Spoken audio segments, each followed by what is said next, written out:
Palmolive, ang mga gwardiya ba doon, siyempre babae din. Yes. Pero mga ano, mga... They are mga, lesbians. yun nga, mga tibo? Paano nyo naman nalaman? Nasa looks naman nila. Looks. Looks. Sa looks nila. Si Lux tuloy natin ng ko. Okay. May hinihingi ba kayong government support, Clarice? Humihingi ba kayo ng... Tinulungan naman kayo, di ba? Tinulungan naman po Okay. kami. Yun nga po, yung tinanong niyo po kanina kung ano yung pinaka-worst. For me po kasi, na-experience ko po yung feeling na pag tumutunog na yung plastic, nararamdaman po namin na, kasi by 4, yun na po yung dinner namin. Ganun kaaga. Nakalagay Ganun sa po plastic. kaaga, nakalagay sa plastic. Pag naririnig po namin 4, sobrang iyakan na lang po kami. O yan, di namin po alam kung masaya ba kami o malungkot. Kasi the more na nakakarinig kami ng palakas sa plastic, yun na po yung food namin. May napansin ako, LT, walang naka-orange sa kanila.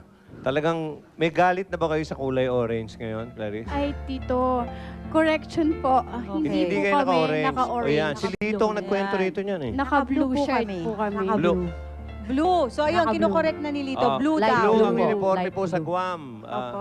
Anong kumpletong pangalan ng pinagkulungan nyo? Department of Department. Corrections. Tama ba? Sa Agana yan? Sa Department Agana? of Corrections.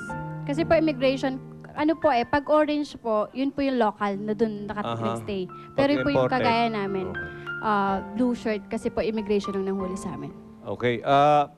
Pwede ba kayo magbigay ng mga tip? Ay, wag pala tip. Anong tawag dito?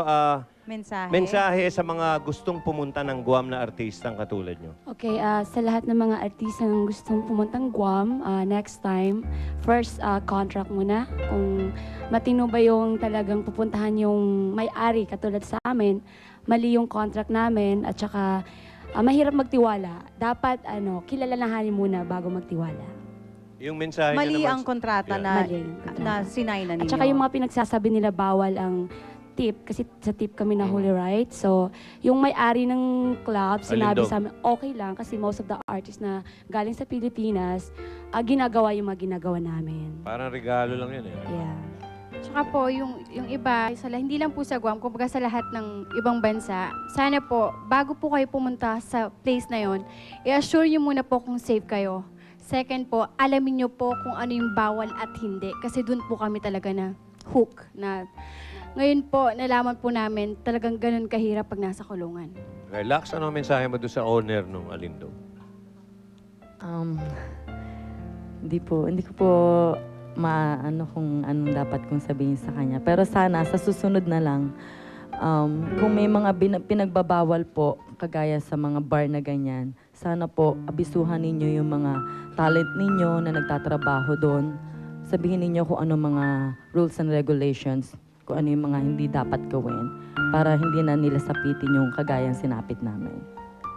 Ayan. Jeanette, ikaw, anong masasabi mo? Anong mensahe mo? Kanino po? Sa mga tao, sa mga, dun sa Alindog, Ayan, unang-una po sa may-ari, nahirapan po kami, nakulong po kami. Hanggang ngayon hindi pa rin po namin alam kung buo po yung sahod namin sa inyo. So sana po kung nanonood kayo, parang awa nyo na. Napagod kami doon, naghirap kami doon. Yung sahod po namin, sana ibigay nyo po ng buo. At syempre sa mga artista, hindi rin, pati sa mga talent manager, gaya ng nangyari sa nanay ko. Sa sobrang tiwala po ng manager namin dun sa may-ari, sa owner na pinag-showan namin, hindi na po siya nag-inform, hindi na siya nagtanong ng kung ano-ano pa. Kaya sana po alamin nyo po muna kung dapat pa pong papuntahin yung mga talent nyo dun sa Alindog. okay, maraming salamat sa inyo. At Ito ba'y gagawin pelikula itong nangyari sa inyo? O TV... mamaya, Ha? meron. At Mamaya, may Mamaya, continuation meron pa. po. May mamaya continuation. po namin magpasalamat dun sa tumulong po Sa mga sa amin tumulong. sa Council ng Guam, Philippine Council Thank of you so Kate much. Kerwin at saka sa mga sa Camp Crame, yung tumulong din sa nag-ayos nun. At especially din po kay Igan at kay Mike Enriquez. Thank you very much po. Ako rin po, gusto ko rin po magpasalamat sa dalawang Pilipino na tumulong sa amin dahil kung wala kayo, siguro hanggang ngayon nandun pa kami.